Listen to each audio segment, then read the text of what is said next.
자, 금요일 강의 시작하겠습니다. 안녕하세요. 자, 오늘부터 민법 제26회 동안 진행이 될 건데요. 자, 계획서 같이 보시면 자, 2월 7일은 휴강을 하겠습니다. 26회이고요. 그리고 선택과 집중 핵심 정리 민법 3판이 나왔는데 요거 머릿말 좀 같이 보실게요. 표지는 이번에 또 잘 빠졌습니다. 작년에는 바이올렛 색깔이 이뻤는데 올해는 제가 커피색으로 한번 가보자. 커피를 좋아하니까. 그리고 이제 머릿말 좀 보시면 자, 3페이지에 있습니다. 책이 진짜 1년 5개월 만에 나왔습니다. 정말 제가 책을 일찍 내는 스타일이었는데 올해 같은 경우는 계속해서 지금 책을 미루고 있다가 진짜 출판사에 문의가 가장 많이 왔다고 하네요. 출판사에 책 안 나오냐고. 그래서 담당자분이 해서 개정 작업을 어떻게든 지금 해가지고 만들었는데 자, 1번 전면 개정될 수밖에 없었던 부분이 사실 전면 개정은 아니고 부분 개정인데 자, 민법이 현재 개정 변화에 있습니다. 일단 올해 1월 1일부터 상속권 상실 선고제도가 지금 시행되고 있고요. 그리고 지난달에 국무회의를 통과한 민법 개정안이 있습니다. 채권 강론적 영역인데 이게 거의 그러니까 민법이 만들어지고 나서 한 7, 80년, 60년 만에 지금 개정인데 이게 나중에 어떻게 될지는 모르겠다만 일단은 두고 봐야 되는 상황이고요. 여름쯤에 아마 통과되지 않을까라는 예상을 해보는데 그쯤 되면 우리 다시 공부를 하셔야 돼요. 간단하게 말씀드리면 사정 변경 원칙을 이제 넣어보겠다. 이런 것부터 시작해서 특히 이제 관건이 민법 3대 임차인 보호제도가 있습니다. 지금 그 부분이 가장 이제 심각하게 문제되는데 가령 갱신을 9년간 해 주시겠다요. 임차인 갱신권 9년. 그럼 이제 임대인 입장에서 반발이 좀 심하겠죠. 그리고 이제 임차인한테 경매 청구권을 주겠다라는 거예요. 그간 임차인에게 경매 청구권이 없었습니다. 그럼 이제 임차인이 등기를 하지 않고도 경매가 진행돼 버리니까 거의 담보 물건처럼 업그레이드가 돼 버리죠. 그럼 이제 임차권은 임차 채권이 아니라 임차 물건이라고 해야 될 것 같아 가지고 그 부분이 지금 논의 구성에 있는 상황이고요. 자, 그리고 두 번째가 2012년까지 최신 판례를 반영했습니다. 그러니까 판례가 엄청 쌓여 있겠죠. 1년 5개월 동안이니까. 그래서 그 판례를 속가서 교재에 넣었더니 한 80페이지 정도가 증언이 됐다고 보면 될 것 같고요. 그리고 3번 민법의 전반적인 내용 보완 정리하면서 민사소송법이랑 편집 체계를 싹 다 바꿨습니다. 구판은 우리가 민소법에서도 책을 봤다시피 이런 구성이 아니었어요.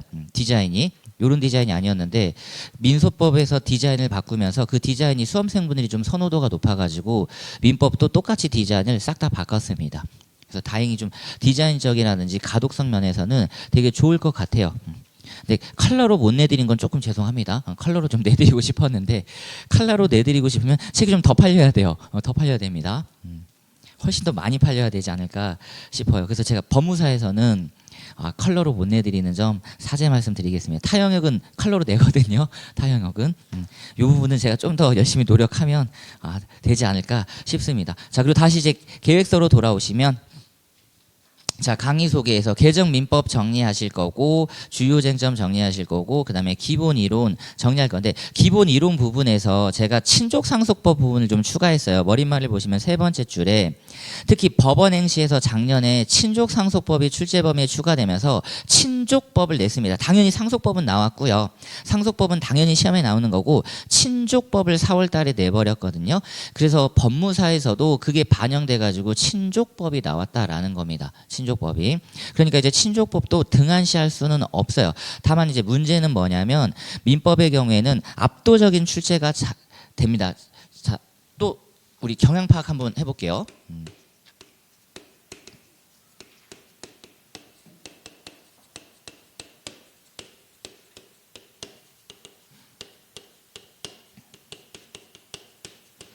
자, 이렇게 있다고 할 때 반드시 출제가 되긴 되는데 작년에 2025년은 이쪽에 좀 포커스가 맞춰져 있었어요.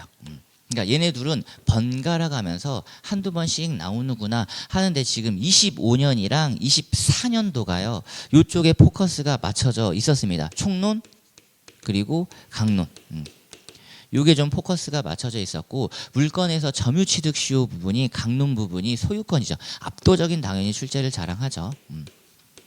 당연히 출제를 자랑합니다. 그러니까 얘는 무조건이에요. 그러니까 더 내고 싶은 거죠. 타 영역은 150점입니다. 민법 150점 출제가 되는데 법무사는 또 100점의 한계가 있어요. 민사소송법은 민사소송법대로 70점의 한계가 있고 법무사의 민법은 또 100점대로의 한계가 있다라는 겁니다. 법원행시 100점, 150점 내고요. 변호사 시험도 거의 150점에서 160점 왔다 갔다 이렇게 한단 말이죠. 그러니까 훨씬 더 문제를 많이 내서 쟁점을 많이 뿌릴 수 있는데 법무사는 100점이기 때문에 이 두 가지가 계속해서 포커스가 맞춰져 있고 민총에서는 압도적인 출제를 자랑하는 우리가 민사소송법에서도 봤던 주요 쟁점들이 여기에 몰려 있어요. 대리 소멸시효. 근데 압도적입니다. 소멸시효. 자, 그리고 친족 상속법이 당연히 제3법을 내야 되니까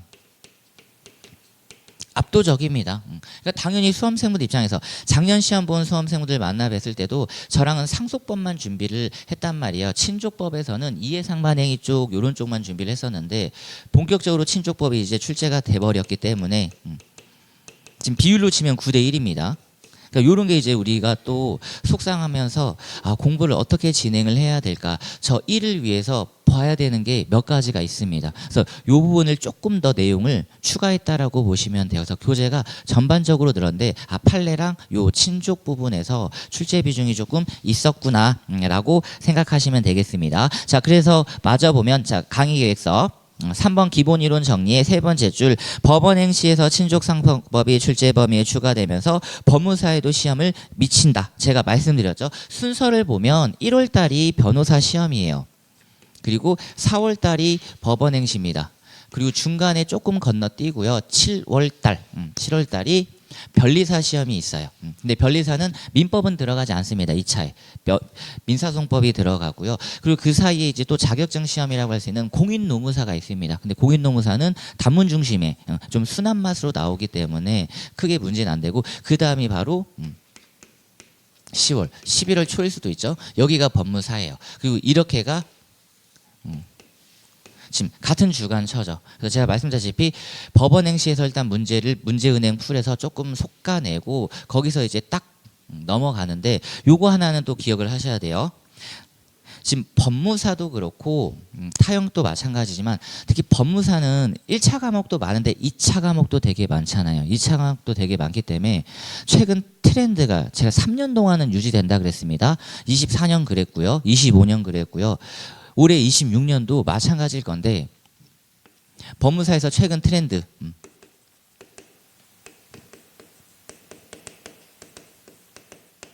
판례 하나 가지고 50점이요. 판례 하나 가지고 가령 올해 1문 제가 민법의 경우에는 지금 그 사례집을 못 냈습니다. 사례집을 못 낸 이유가 일단 이거는 묶음이 안 나와요. 양이 별로 안 되기 때문에. 그래서 제가 이건 프린트물로 시험 범위에 맞춰서 넣어드릴 법원 행시 법무사 넣어드릴 건데 트렌드가 판례 한 개 가지고 50점을 내는 건데 작년 법무사 1문이 똑같았습니다. 판례 하나 가지고 또 50점이었어요. 1문. 어떤 거냐면 우리가 판례를 보면 그래서 제가 항상 제 판례 보면 음형 부분 1번, 음형 부분 2번, 음형 부분 3번 있잖아요. 얘도 판례가 마찬가지예요. 꺽쇠 1번, 꺽쇠 2번, 꺽쇠 3번 돼 있습니다.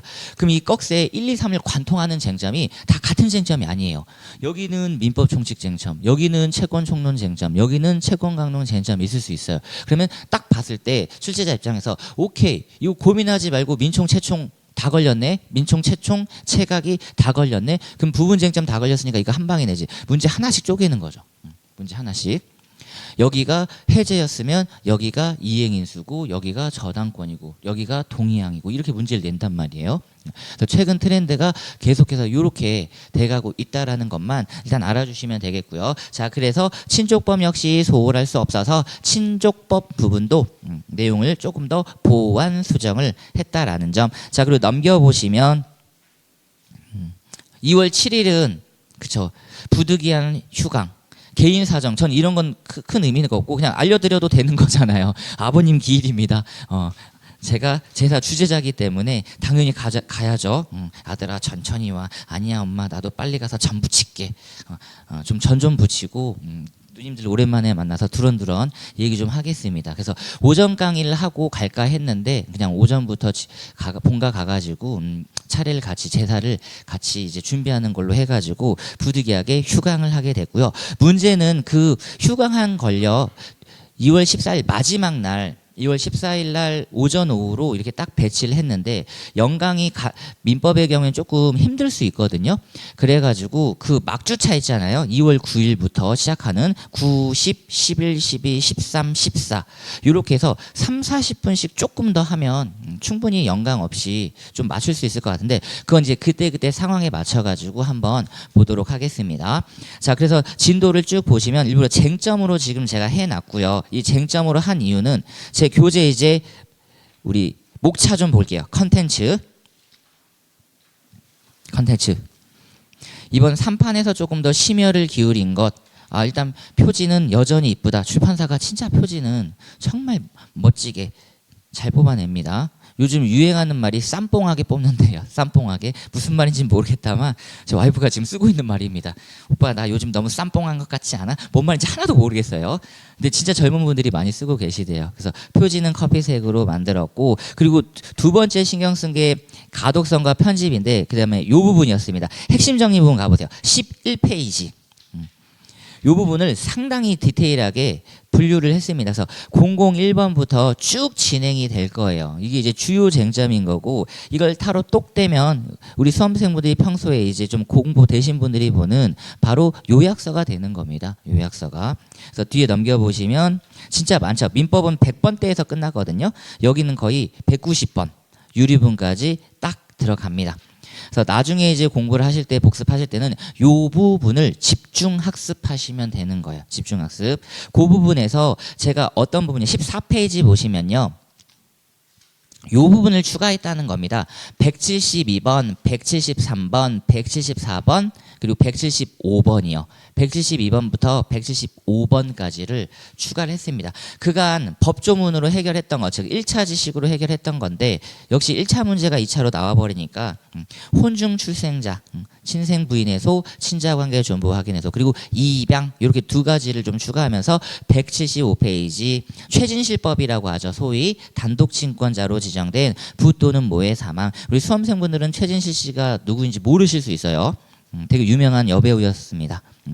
그분 때문에 이제 드림팀이 모였고 이 법도 만들어졌다. 자, 그리고 쭉 내려보시면 181번이요. 어떤가요? 상속권 상실이 이제 붙었죠. 이제 소위 구하라법입니다. 구하라법. 그래서 이제 상속권이 상실될 수 있는 제도적 장치가 있는데 자 보세요. 그럼에도 불구하고 192번에 유류분이 아직은 개정이 안 됐어요. 유류분이 아직은 개정이 안 됐습니다. 그러니까 좀 민감한 사항들은 지금 넘겨두는 것 같아요.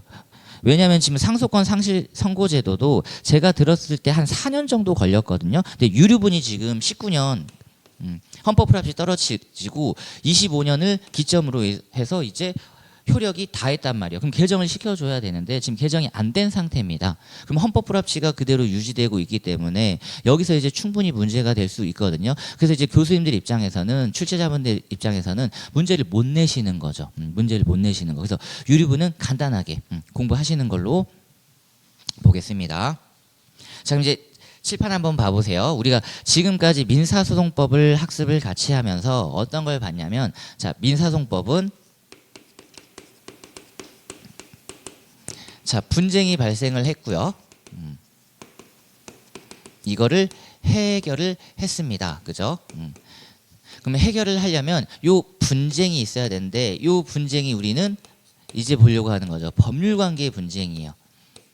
사실관계에 대해서는 사실 분쟁거리가 안 되는데 민사소송법에서도 혹시라도 사실관계를 확인받고 싶다라고 하면 예외적으로 규정을 둬서 증서진부 확인해서라는 걸 뒀던 거예요. 우리는 법률관계를 중심으로 합니다. 그렇다면 법률관계라는 건 뭐냐면 고민하지 마시고 권리, 의무. 민사소송법에서는 여기에 포커스가 많이 맞춰져 있었지 않습니까? 민법에서도 당연히 여기에 포커스가 맞춰져 있어요. 여기에 포커스가 맞춰져 있지만 채권으로 넘어가면 이제 의무 쪽에 포커스가 조금 더 세지는 경우가 있다라는 거죠. 그럼 민사소송법에서 봤던 내용 중에 권리는 크게 보면 자, 재산권이고요. 그리고 신분권이고요. 우리가 민사소송법에서는 얘 거의 거들떠도 안 봤습니다. 얘 중심으로 많이 봤죠. 재산권에서도 이렇게 두 가지로 나눠지는 거죠. 채권이랑 물건으로 나눠지는 거고, 그러니까 채권 한 문제, 물건 한 문제가 그동안의 통상적인 모습이었는데 이제는 신분권에서 친족에 관한 권리, 그리고 압도적인 출제, 상속에 관한 권리. 그러니까 9대 1의 비율을 가지고 있고 얘네들은 1대 1의 비율을 가지고 있는데 얘가 나오거나 얘가 나오거나 아니면 둘 다 나오거나, 그래서 1대 1 비율로 5대 5 비율로 나온다고 보시면 되겠습니다. 지금은 이제 민법에서는 어떤 거 찾아가는 거예요? 이제 요거 찾아가는 겁니다. 요거.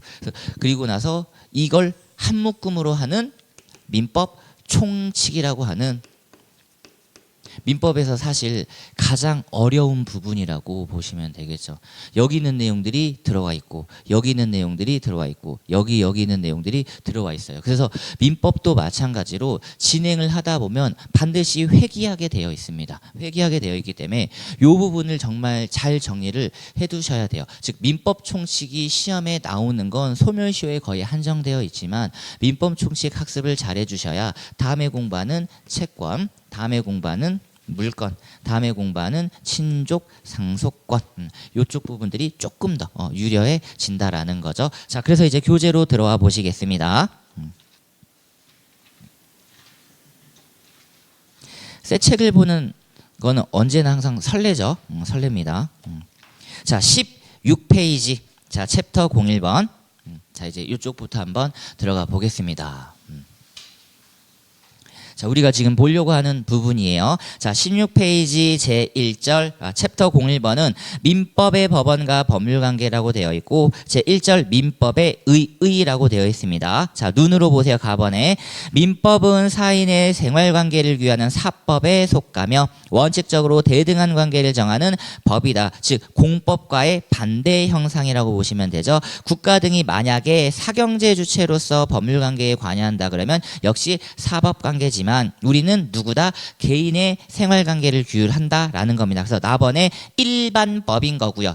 진짜 일반법입니다. 그래서 어려운 거죠. 추상적일 수밖에 없고 일반적일 수밖에 없다라는 거지. 모든 내용을 아울러야 되니까. 자, 그리고 로마자 2번 두 번째 줄 실체법인 들여놨네요. 권리 의무의 발생, 변경, 소멸. 오직 포커스가 어디에 맞춰져 있냐? 여기에 맞춰져 있다라는 겁니다.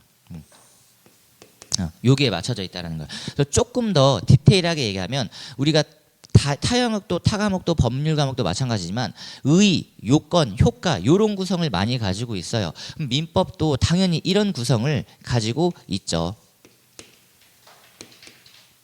그리고 이 효과가 바로 우리는 권리 의무라고 하는 겁니다. 그럼 권리 의무가 발생되고 권리 의무가 변경되고 권리 의무가 소멸되는 요건을 보는 거예요. 요건을. 민사소송법으로 조금 더 이야기하면 그래서 여기가 바로 법률 요건이었던 변론주의 영역이었던 거고요. 여기가 처분권 주의 영역이었던 겁니다. 민사소송법은 얘를 공부하고 얘를 공부했단 말이죠. 근데 민법은 드디어 얘 먼저 보고 얘 나중에 봅니다. 그러면 바로 효과인 발생, 변경, 소멸이 나오지 않습니까? 그 구체적인 요소가 바로 여기 있는 거야. 즉 법률관계를 형성해야 된다라는 거죠. 법률관계. 그럼 법률행위 중에 대표적인 게 우리는 당연히 계약 중심으로 보실 수밖에 없고, 그럼 계약 중심으로 본다 그러면 매매라든지 임대차라든지 이 두 가지가 가장 핵심적으로 등장할 수밖에 없는 거고, 그거 외에는 자 법률 규정입니다. 여기에 대표적인 게 우리가 가장 많이 들어봤던 단어, 사무관리는 뺄게요. 그냥 지금까지 민사소송법 학습한 내용 중에 들어는 봤던 거.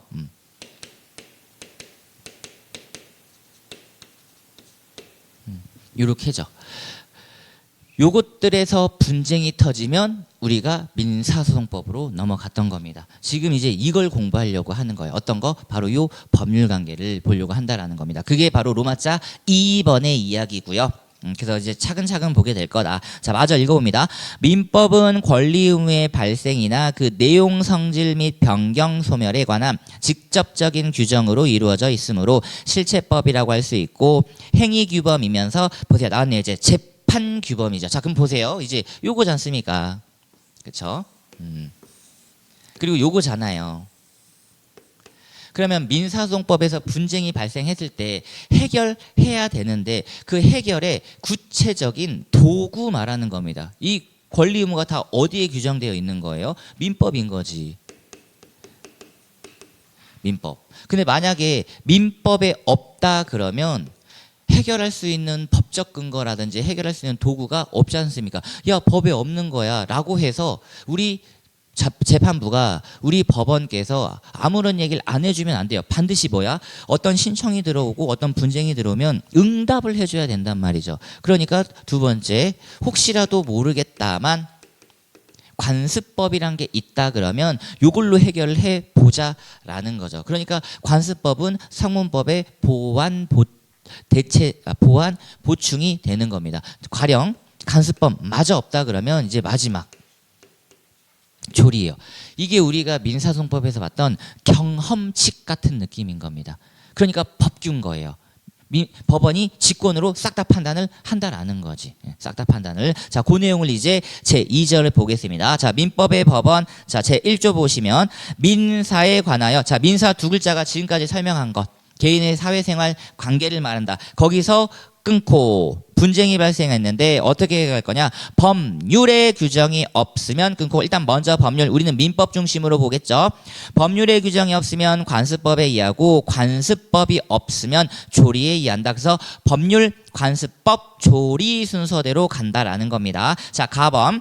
민사 분쟁이 발생할 경우 봐보세요. 민사 분쟁 발생이죠. 이를 해결하기 위한 법규가 민법이며 여기서 법원이란 법의 연원, 존재 형식, 현상 형태, 다양한 표현으로 쓰인다라는 겁니다. 즉 법의 발현, 존재 형식이죠. 법이 어떻게 존재하는 거예요? 민법이라고 하는 성문법전에.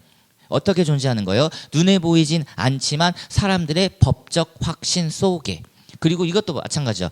눈에 보이진 않지만 뭔가 일률적으로 뭔가 규칙화되어 있대. 그런 형식을 말하고 그걸 우리 대법원이 뽑아주는 거죠. 자, 그 다음에 나번 제1조는 그 범위와 적용 순위도 정하고 있다는 겁니다. 어떤 것까지? 순위까지. 범위는 민법, 관습법, 조리고 순위는 1번, 2번, 3번. 애초에 이렇게 친절하게 얘기를 해준 거죠. 일단 법률로 갑시다. 없으면 관습법 갈게요. 없으면 조리로 갈게요. 그래서 첫 번째 줄 적용 순위. 이것까지 얘기하고 있고, 자, 문제는 여기에서의 법률은 민법전뿐만 아니라 민사에 관한 특별법 및 법규 등도 말한다. 그래서 우리 입장에서의 특별법은요, 가장 중요한 게 주택임대차 보호법일 거고요, 상가임대차 보호법일 거고, 그리고 부동산 명의신탁과 관련된 부실법일 겁니다. 이 세 가지가 확실하게 중요하고요. 가령 또 있어요. 집합건물법이란 게 있고, 그리고 가등기담보법이라고 있는데 가등기담보법은 그렇게 중요하지 않고 집합건물법이 우리 수험생분들 법무사 2차에선 중요합니다. 등기법에서 가령 대지권 이런 거 공부를 하게 되거든요. 올해 다시 한번 대지가 좀 또 문제될 수도 있을 것 같아요. 지금 토지거래 허가구역으로 거의 서울 전 지역도 다 묶여버렸기 때문에 건물을 매매할 때는 반드시 대지까지 함께 이루어지는 경우가 있을 수 있거든요. 그럼 토지 매매 허가도 받으셔야 돼요. 허가도. 그걸 여기 우리 민법 총칙에서 공부하게 된다라는 겁니다. 토지거래 허가를. 자, 그리고 뒤에 명령, 이건 공부 안 하고요. 그리고 이하에서는 법원 중에 우리 관습법 조리 중심으로 이제 봐보겠습니다. 자, 동그라미 2번 핵심 정의 001번입니다. 지금 관습법이 001번으로 잡혀 있는데 얘는 이제 계속 찍어 두셔야 되는 거예요. 이유가 뭐냐면 넘겨보실게요. 그러니까 전화판이 두 개가 있는데 19페이지에 먼저 보여드리겠습니다. 박스 2번이요. 별표 두 개. 제사 주제자입니다. 작년에 이게 나올 줄 알았는데 안 나왔어요. 안 나왔습니다. 그러면 이건 올해 그냥 나온다라고 봐두시는 게 맞습니다. 전화판이 나오면 법무사의 경우에는 바로 출제를 해버리는데 요게 지금 템포 조금 쉬었기 때문에 자 그럼 이제 앞으로 돌아오셔가지고 자 17페이지부터 봐봅니다. 자 관습법이란 눈으로 보세요. 요건을 보면 되니까 사회 거듭된 관행으로 생성한 사회생활규범이 사회 법적 확신과 인식에 의하여 법적 규범으로 승인 강행되기에 이른 거다. 관행 더하기 확신입니다. 그래서 요건을 조금 더 이제 대법원 판례가 얘기를 해주는데 로마자 2번에 요건의 가번 자 별표 2개 제사주제자가 나오면 쓸 수 있어야 되는 문구가 여기 있는 거예요. 자 읽어봅니다.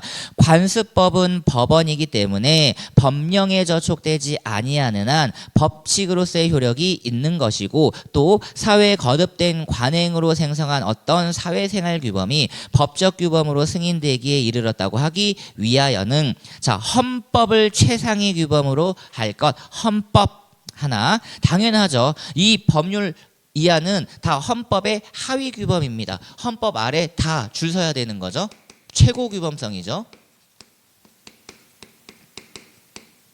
헌법에 저촉된다라는 말은 진짜 상정할 수 없단 말이에요. 그러면 위헌이란 말이 나오죠. 그리고 다른 법 질서랑도 상호 모순되면 안 됩니다. 조화로운 존재로 남아야 되기 때문에 전체 법 질서에 반하지 아니한 것으로서 자 정당성과 합리성입니다. 요 말이 중요한 거예요. 정당성과 합리성. 어떤 의미냐면 헌법은요 두 가지를 추구한단 말이에요. 법치주의에서 요거는 적법의 문제예요. 법의 문제인 거잖아요. 법의 문제. 근데 더 중요한 게 있죠. 민주주의. 엄청나지 않습니까? 이거는 정당성의 개념인 거예요.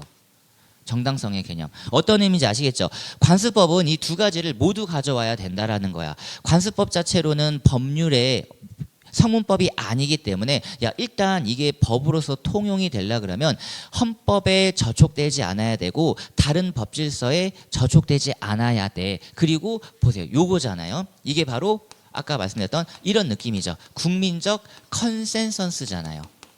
사회 일반 구성원들이 아 그건 법이구나 라고 확신입니다. 그냥도 아니고 확신해야 돼요. 누가 봐도 그건 법이네. 단지 명문에 없을 뿐이네. 그래서 헌법 최상위 규범 전체 법 질서에 반하지 아니해야 되고 정당성과 합리성도 갖춰야 되는 이 두 가지 요소를 모두 갖춰주시라는 겁니다. 두 가지 요소를. 자 따라서 4번 사회 거듭된 관행으로 생성된 사회생활 규범이 관습법으로 승인되었다 하더라도 사회 구성원들이 그러한 관행의 법적 구속력에 대하여 어떤 거 확신을 갖지 않게 되었다거나 사회를 지배하는 기본적 이념이나 사회질서 변화로 인하여 관습법을 적용할 시점에서 전체 법질서에 부합하지 않게 되었다면 그러한 관습법은 법적 규범으로서의 효력이 보세요. 부정됩니다. 과거에는 이게 관습법으로 됐을 수도 있어요. 근데 현재 적용 시점에서 헌법이랑 전체 법질서랑 한번 비교를 해봤더니 이제는 어떻답니까? 부합하지 않게 되었대요. 이게 그만큼 사회가 바뀌면서 사람들의 인식도 바뀌는 거잖아요. 바로 이 표현을 뒤에서 볼 판례에서 썼다라는 겁니다. 지금 현재 시점에서 적용하려고 했더니 전체 법질서에 부합하지 않게 되었다면 그러한 관습법은 법적 규범으로서의 효력이 부정된다라는 겁니다. 이제는 이건 악습에 불과한 거예요. 사회적 폐습, 적폐라고 하죠. 그래서 밑에다가 이렇게만 써두세요. 당연히 현재 관습을 고려하는 거죠. 이게 중요하죠. 현재 관습을 고려해야 된다는 겁니다. 과거만을 계속해서 주장하게 되면 여전히 남성 우월주의, 가부장제도 이렇게 되잖아요. 그렇죠? 안 된다라는 겁니다. 현재 관습이 중요한 거지 과거는 고려하시면 안 됩니다. 우리는 앞으로 쭉쭉 나아갈 건데 언제까지 뒤만 돌아볼 거야. 자, 그 다음에 로마자 3번. 이건 명문의 규정은 없고요. 대법원이 명확하게 얘기한 것도 아니고요. 그냥 대법원 판례 취지를 봤더니 이런 느낌입니다. 관행에 대한 법적 확신이 있을 때 관습법으로 성립하며 즉 관습법은 법적 구속력이 있다는 확신을 가진 때로 소급한다. 뒤에 법원 판결에 의하여 비로소 그 존재가 확인될 뿐이다. 어떤 느낌인지 아시겠죠? 여기가 지금 분쟁이 터졌다고 해볼게요. 근데 민법이 없답니다. 근데 지금 보세요. 제가 가로 열고 닫을게요. 관습법이 있었단 말이에요. 그렇잖아요. 이게 눈에 안 보인다고. 존재 형식인데 눈에 안 보여. 그래서 분쟁이 나와서 지금 법원에서 이제 확인을 하려고 합니다. 그럼 여기서 이제 관습법이 있었네. 민법이고 관습법이고 이거는 법규이기 때문에 법원이 직권으로 무조건 확인을 합니다. 혹시라도 민법이 규정이 없는데 야 관습법이 있을까? 우리가 한번 찾아볼게. 그래서 요거 찾았다라는 겁니다. 그러면 이분은 기존에 있었던 거 확인하는 것에 불과한 거죠. 기존에 존재한 걸 확인하는 것에 불과해요. 그러면 얘는 언제부터 이미 있었다라는 겁니까? 분쟁 당시에 이미 관습법이 있었다라는 거죠. 그러니까 당연히 적용은 소급표가 인정되는 겁니다. 그래서 요것도 나중에 헌법 시간에 공부할 건데요. 요렇게만 하나 딱 써두세요. 당해 사건에 하나여만 소급표가 인정되는 거죠. 요 정도만 딱 써주시면 됩니다. 당해 사건.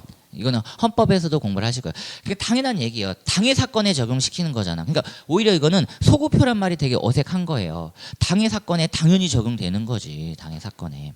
당해 사건에서 찾았는데. 그래서 당해 사건에는 당연한 겁니다. 자, 그 다음에 이제 로마자 4번에 효력이, 자, 성문법과의 관계 이미 법조문에서 얘기하고 있죠. 관습법은 보충적 효력을 갖습니다.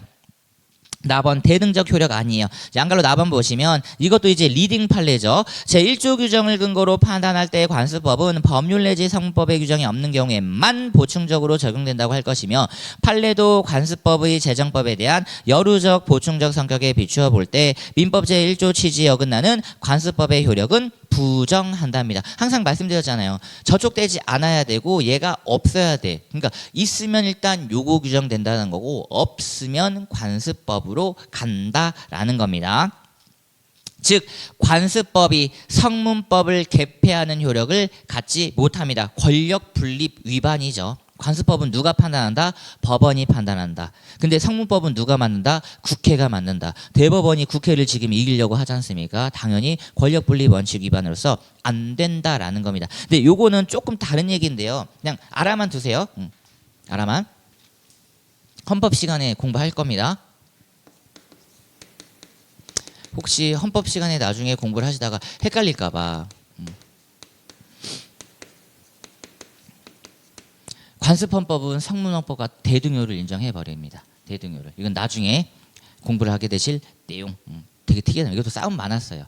야 민법이 관습법이 보충효인데 헌법에서 관습헌법을 성문헌법이랑 동급으로 볼 수 있겠는가? 그럼 보세요. 관습헌법이 성문헌법이면 이거 뭘로 해야 된다라는 거예요? 헌법 개정하셔야 된다라는 거지. 법률 개정이 아니라 바로 요거였습니다. 전 노무현 대통령 때 있었던 거예요. 그래서 요거랑 헷갈리지 마시라는 의미로 그냥 상식적으로 알아드렸던 거고요. 자, 그리고 이제 2번 목차 보세요. 가장 중요한 거죠. 법원의 직권 조사입니다. 법규이기 때문에 그래요. 법령이기 때문에. 자, 일반적으로 법령과 같은 효력을 갖는 관습법은 당사자 주장 증명을 기다림이 없이 어떻다? 법원이 직권으로 확정합니다. 다만 요런 단점은 있어요. 법원이 암만 관습법의 존재 자체의 확인을 계속 하려고 해도 모르겠대. 법원 입장에서는 이 존재 자체에 대한 확신이 또 불분명하면요.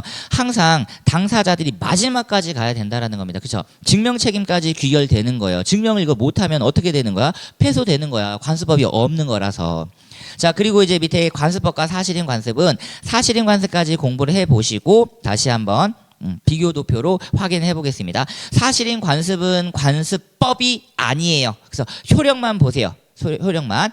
법률 행위 해석 기준입니다. 법률 해석이에요. 법률 행위 해석입니까? 행위 해석이죠. 법률 행위 해석의 보충. 자, 그 다음에 대망의 동그라미 3번 되겠습니다. 지금 판례 2개가 있는데 자 보세요. 요게 조리란 말이에요. 아직은 관습법이 아니라는 거죠. 그래서 요 두 가지의 문제가 나올 경우에 1번도 그렇고 2번도 그렇지만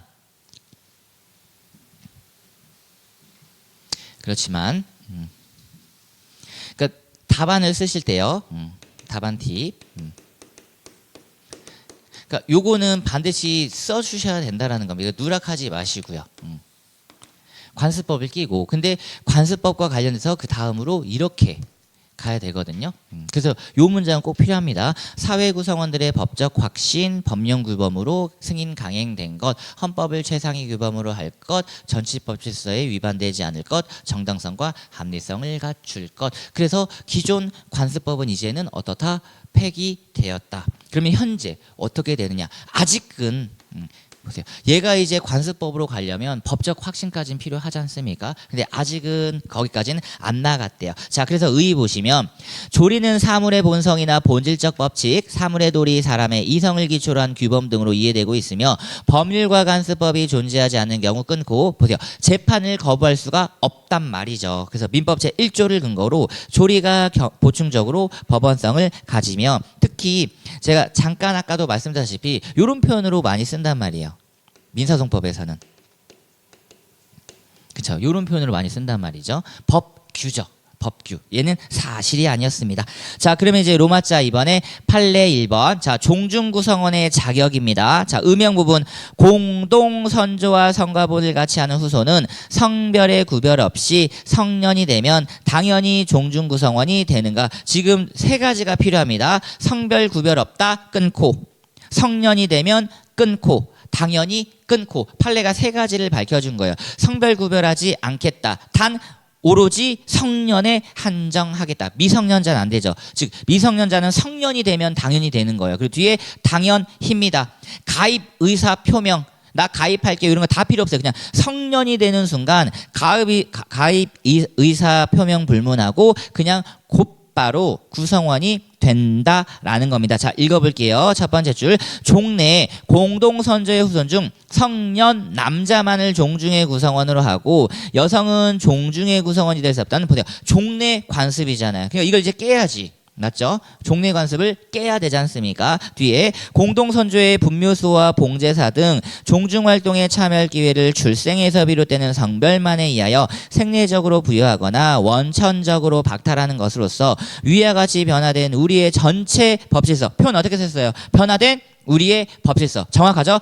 현재 관습을 고려하는 거라고요. 현재 변화된 우리 전체 법질서에 부합하지 아니하여 정당성과 합리성이 있다고 할 수 없으므로 종중구성원의 자격을 성년 남자만으로 제한하는 종래관습법은 이제 더 이상 법적 효력을 가질 수 없게 되었다. 표현을 이렇게 쓰는 거예요. 종래 보세요. 남성 한정 관습법. 보세요. 이제 얘는 날라갔죠. 날라갔단 말이야. 그럼 이제 단계적으로 한번 우리가 공부를 해볼게요. 그러면 2번 여성도 종원이냐? 이 문제는 남아있잖아요. 맞죠? 대법원 판례가 일단 여기까지는 얘기를 해줬는데 그렇다면 여성도 종원인 거야?를 살펴봐야 되지 않습니까? 요게 분쟁이었던 거잖아요. 요게 분쟁인 거 맞죠? 그러니까 1번 타자. 법률을 앞만 뜯어봤더니 없어요. 법률을 앞만 뜯어봤더니 없단 말이지. 그리고 이제 형성된 건데 관습법이겠습니까? 그렇죠. 여기까지 들어가려면 엄청난 법적 확신이 몇십 년간 쌓여야 된단 말이죠. 어찌 보면 얘도 몇백 년간 쌓여 있던 걸 수도 있어요. 근데 이제 얘는 지금 판례가 05년이지 않습니까? 지금 2025년이고 20년으로도 아직 부족할 수 있다라는 겁니다. 그래서 3번 여기까지 온 거죠. 여기까지 온 겁니다. 그래서 조리다 이렇게 밝혀준 거예요. 조리다. 얘 없고요. 얘 아니라고 했고요. 조리입니다. 얘는 그냥 건너뛰었죠. 판례가 여기로 얘기하기는 조금 껄끄러울 거예요. 여기로. 사실 조리든 뭐 관습법이든 어쨌든 인정할 수 있는 법적 장치는 마련된 거 아니겠는가. 자, 갑니다. 따라서 뒤에 종래관습법은 더 이상 법적 효력을 가질 수 없게 되었다. 끊고. 자, 여기까지가 종래 남성 한정 관습법의 효력. 다시요. 여기까지가 종래 남성 한정 관습법의 효력. 지금 제가 요거 목차를 잡아본 겁니다. 끊고 과연 여성도 종원이 되는가? 자, 갑니다. 종중의 이러한 목적 본질에 비추어 볼 때 공동선조와 성가본을 같이 하는 후손은 성별의 구별 없이 성년이 되면 당연히 그 구성원이 된다고 보는 것이 어디에 합당합니까? 조리 동글뱅을 딱 해주시고요. 조리입니다. 조리. 조리. 사법시험에서는 기출이 몇 번 됐었어요. 왜냐하면 종중 관련된 건 A급이거든요. A급. 근데 법무사는 잘 안 내더라고요. 종중 자체를. 그래서 알고만 계시고요. 알고만. 오히려 종중은 민사소송법에서 공부하시는 게 조금 더 좋고. 자, 그 다음에 이제 19페이지에 2번입니다. 그러니까 올해 나온다 생각하시고요. 제사주제자 옆에다가 이렇게 관련 쟁점 하나를 더 쓸게요. 지금 제사주제자의 문제는 여러 가지가 있을 수 있지만 같이 학습하시는 겁니다. 미리 써드릴게요. 이렇게 분묘기지권이라고 하는 게 있습니다. 분묘기지권. 요것도 제사주제자가 가져간단 말이에요. 그래서 같이 낼 가능성이 높아가지고 작년 한 해 엄청 열심히 제가 찍었는데 작년에 안 나왔으면 올해 또 찍으면 되죠. 분묘기지권 같이 학습을 하셔야 되고, 보세요. 제가 첫 시간에 첫머리에 그랬죠. 우리는 계속 회귀하게 될 거야. 그럼 분묘기지권 공부할 때 다시 한번 제사주제자를 회귀합니다. 자, 그럼 이제 여기서 제사주제자가 가져가는데, 자 이제 또 확인합니다. 요거 제사주제자 가져가는데 판례가 여러 번 바뀌었어요. 첫 번째, 당연히 이제 이건 깨졌으니까 그래서 남성 장남 승계였죠. X. 혹시 예전에 이런 거 있었어요.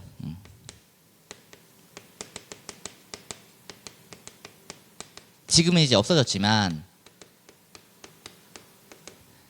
관습법상 분재 청구권이라는 거 있었어요. 우리 예전에 막 사극 드라마 보면 큰아들, 둘째 아들, 셋째 아들 있었잖아요. 관습법상 분재 청구권이 뭐냐면 아버지 재산을 나눠 갖는 거예요. 나눠 가지는데 이게 아버지 전 재산이라고 하면 첫째가 반을 가져가는 거예요. 그리고 나머지 반에서 둘째가 또 반을 가져갑니다. 그리고 나머지 반에서 또 셋째가 반을 가져가요. 셋째가. 그러면 3, 4는 똑같이 가져가면 또 다섯째까지 있어봐요. 넷.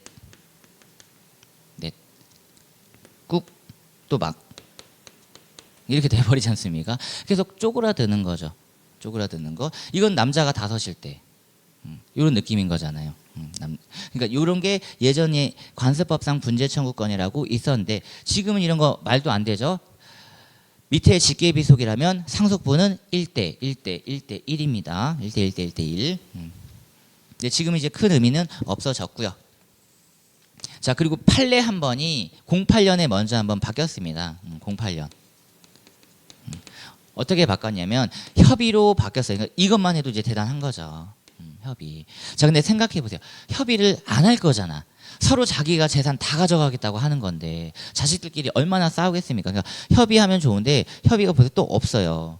없으니까 계속 이렇게 간 거죠. 장남, 장손 계속 간 거죠. 그리고 아들 없을 때라야 장녀. 그러니까 어쨌든 그나마 이제 좀 뚫렸죠. 여성분들 뚫렸잖아요. 근데 요것도 문제가 있었던 거지. 왜 야 이렇게 가냐? 이걸 바꿨다라는 겁니다. 마지막 이제 또 이거를 변경한 거죠. 요거는 그대로 유지를 했어요. 협의를 그대로 유지를 하고 이제 여기가 관건이었습니다. 만약에 협의가 없다 그러면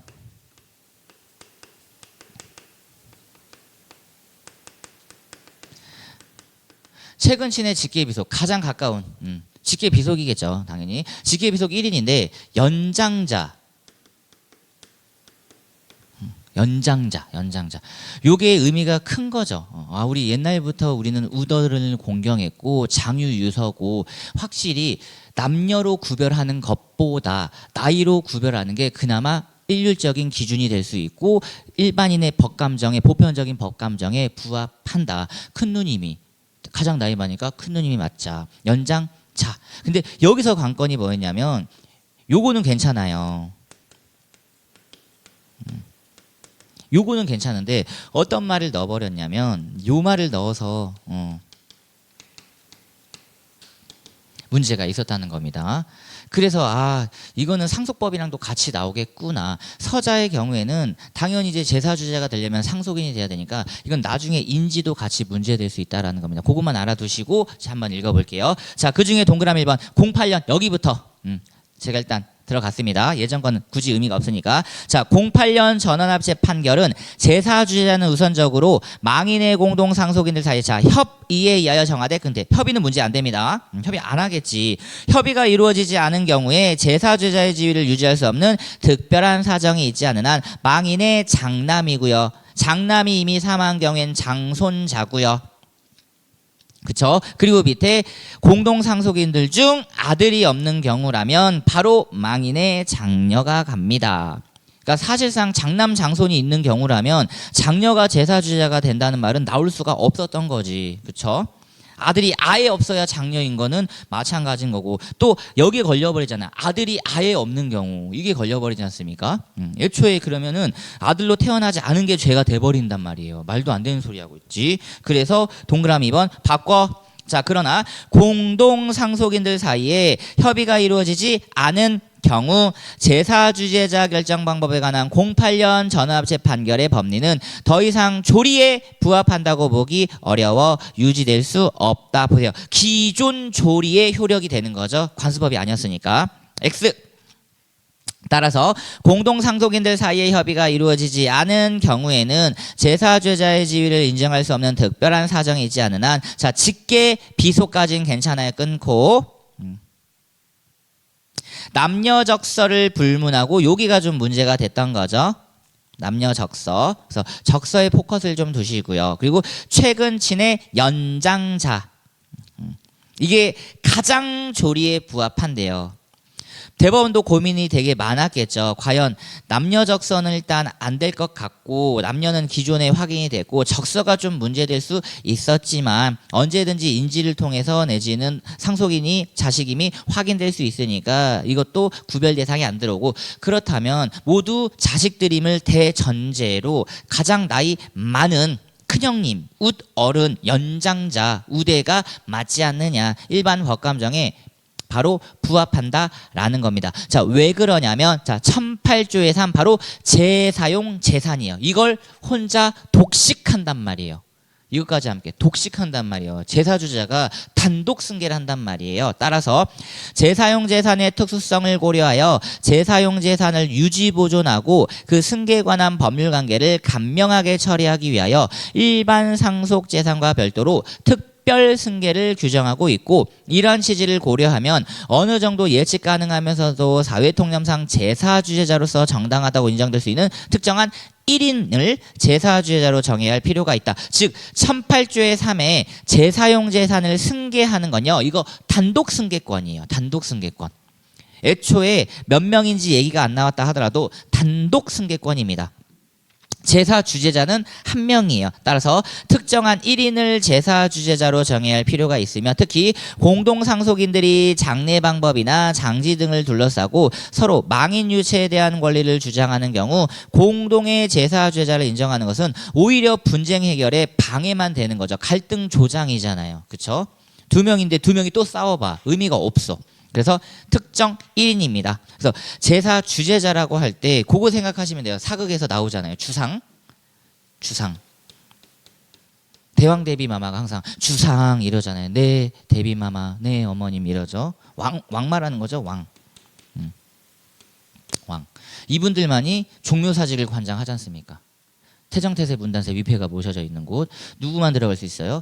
이분만 들어갈 수 있지. 이분만 한 명만 들어갈 수 있는 거죠. 하늘 아래 태양은 둘일 수가 없다. 그래서 종묘사직을 내가 관장하고 싶다라고 말하는 것 이꼬르 영모를 꾀야겠다. 그거랑 똑같은 겁니다.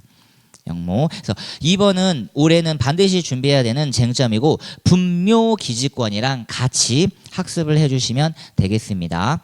분묘기지권 가서 다시 한번 또 돌아올게요. 자, 그 다음에 이제 제 3절 이제 요 기본 내용을 보려고 합니다. 기본 내용.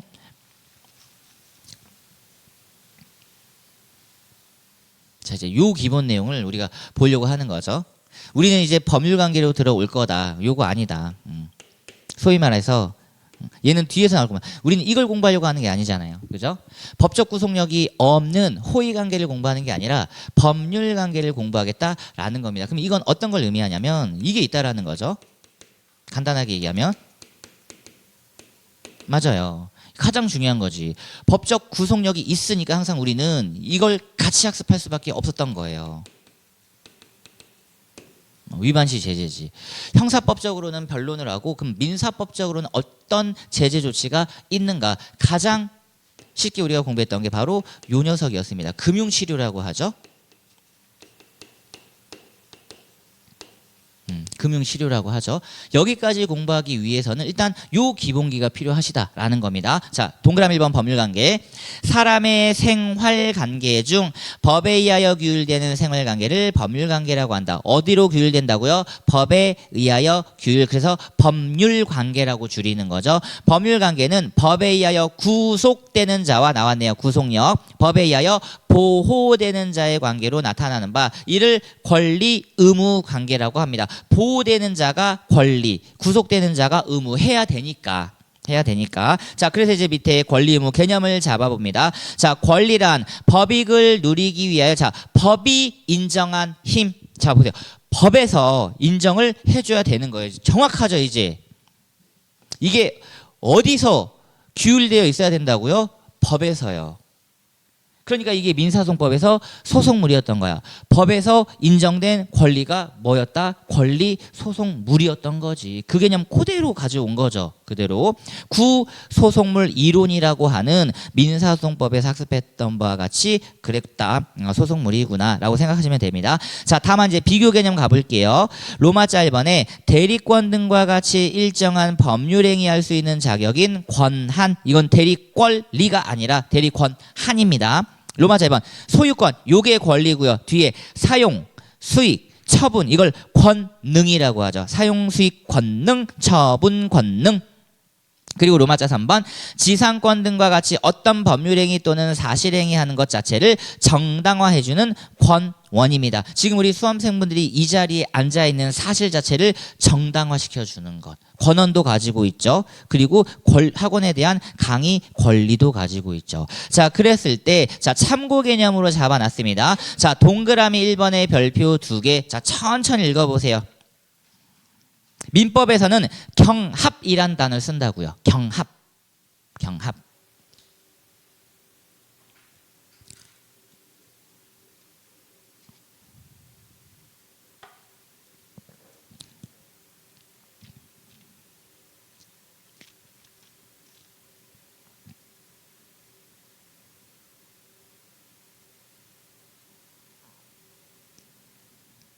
그렇죠. 이걸 우리는 청구권의 경합이라고 하지 않습니까? 왼쪽에 이렇게 CF 하나 써두셔서 복습하실 때 좀 그래도 감만 살려보시라고. 민소법은 요 개념으로 접근했어요. 그렇죠? 병합의 개념으로 접근했죠. 청구의 병합 요 개념으로 등장했죠.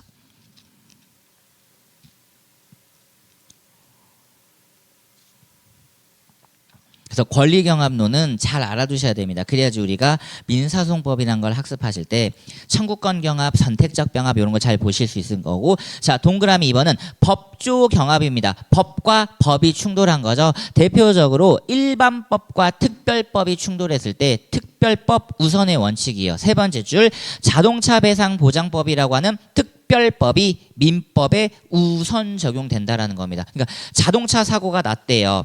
자동차 교통사고가 났대요. 민법이 적용된다, 자배법이 적용된다, 자배법이 적용되는 겁니다. 무조건 책임보험이 강제되기 때문에 그냥 바로 딱 틀어지는 거예요. 틀어지는 것.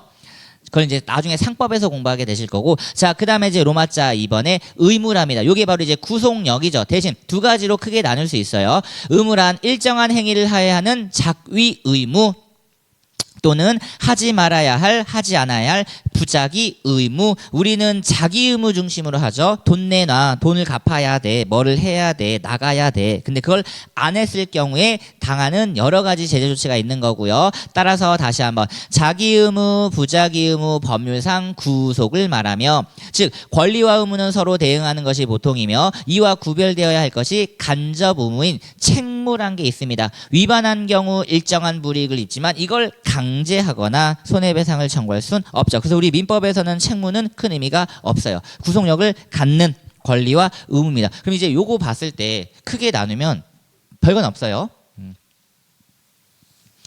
그냥 말은 이렇게 할 수 있는 거지. 권리는 보호받는 자, 의무는 구속받는 자. 이제 민법에 들어와서는 이쪽에 조금 더 포커스가 있다라는 겁니다. 왜냐? 법이라는 것 자체가 법적 강제력이거든요. 우리 이런 얘기 한번 들어보셨죠? 인문 강의가 없기 때문에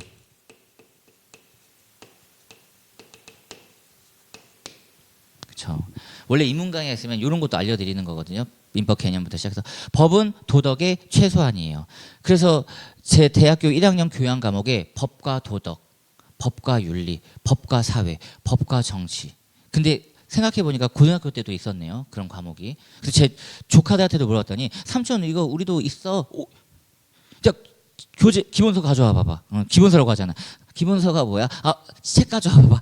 기본서 개념을 모르니까 되게 이쁘게 되어 있더라고요. 법과 정치 이렇게 돼 있으면서. 야 삼촌 이거 한 것만 봐도 돼. 안 되지. 그 기본서인데 교재인데.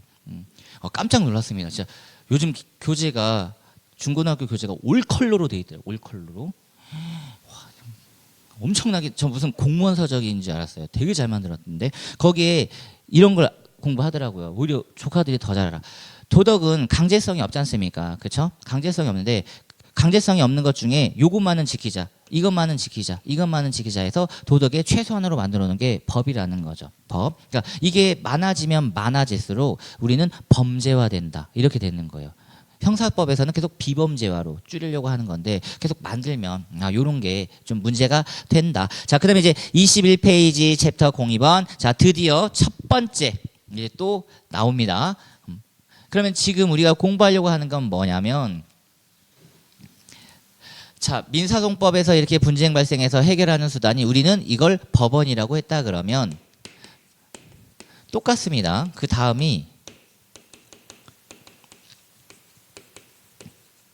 그러니까 민법의 지도 원리인 거예요. 민사소송법도 마찬가지지만 민법의 지도 원리가 있는 거지. 여기는 헌법부터 가야 돼. 그러니까 헌법에 얼마나 많겠습니까? 원리와 원칙이. 그렇죠? 엄청나게 많을 거예요. 국민주권주의, 아까 제가 말씀드렸죠? 민주주의, 법치주의, 사회복지주의 엄청나게 많단 말이지. 문화주의 엄청나게 많을 거란 말이죠. 그 중에서도 가장 핵심이 되는 것 드디어 등장하네. 사적 자치. 사적 자치. 헌법 10조에 있습니다. 일반적 행동 자유권이라고 하죠. 내가 하고 싶은데 누가 막어? 못 막아. 그럼에도 불구하고 기본권이 무제한일 수가 없다라는 거예요. 무제한일 수 없기 때문에 이런 것들을 조금 더 구현시켜서 헌법 자체에서도 이런 걸 제동을 걸거든요. 근데 헌법에서의 제동은 되게 추상적인 거예요. 되게 추상적으로 넓게 규율을 하고 있기 때문에 민법에서 조금 더 구체화시켜야 돼. 가령 우리가 민사소송법을 해볼게요. 민사소송법에서는 헌법에 뭐가 있었냐면 공개재판주의가 있었어요. 그렇죠? 헌법에 공개재판주의가 있는데 그 공개재판주의를 민사소송법에 구현했지 않습니까? 구체적으로 구현하면서 제한 장치를 마련했잖아요. 프라이버시라든지 그쵸? 기업 비밀이라든지 이런 거는 공개가 안 되게끔 막았지 않습니까? 얘도 마찬가지입니다. 너무나도 추상적이에요. 단어가.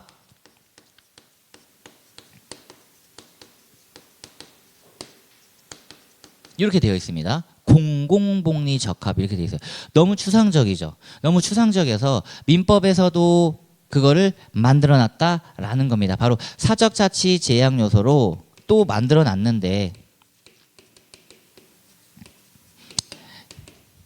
얘네마저도 뭔가 좀 추상적이죠.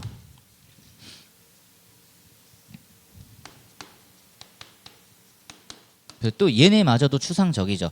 지금 제가 쓴 신의성실의 원칙, 권리남용 금지의 원칙에서 딱 공부한 거 하나 있어요. 그렇죠? 지금 공부한 거 뭐 하나 있습니까? 여기 있잖아요. 권리가 뭐라고요? 법률이 인정한 힘. 이제 곧 우리가 공부할 거. 그거 남용하지 마시랍니다. 나 남용이란 말은 약국에서 약 사 먹을 때 남용하지 마세요. 오용하지 마세요. 이것만 봤는데. 그쵸? 그거. 그리고 누가 평소에 신이란 말 씁니까? 너나 믿지? 이런 표현을 더 많이 쓰지. believe, 신뢰, 믿음. 거기에 성실. 이 성실성 따지는 거는 또 어떤 걸까? 지금 제가 강의를 성실히 하고 있나요? 우리 수험생 권리 남용하고 계신가요? 뭔가 좀 추상적이지 않습니까? 추상적인 내용들을 이제 차근차근 또 한번 구체화하겠다라는 겁니다. 그래서 들어가기 보세요. 요거 보고 1교시를 마칠게요.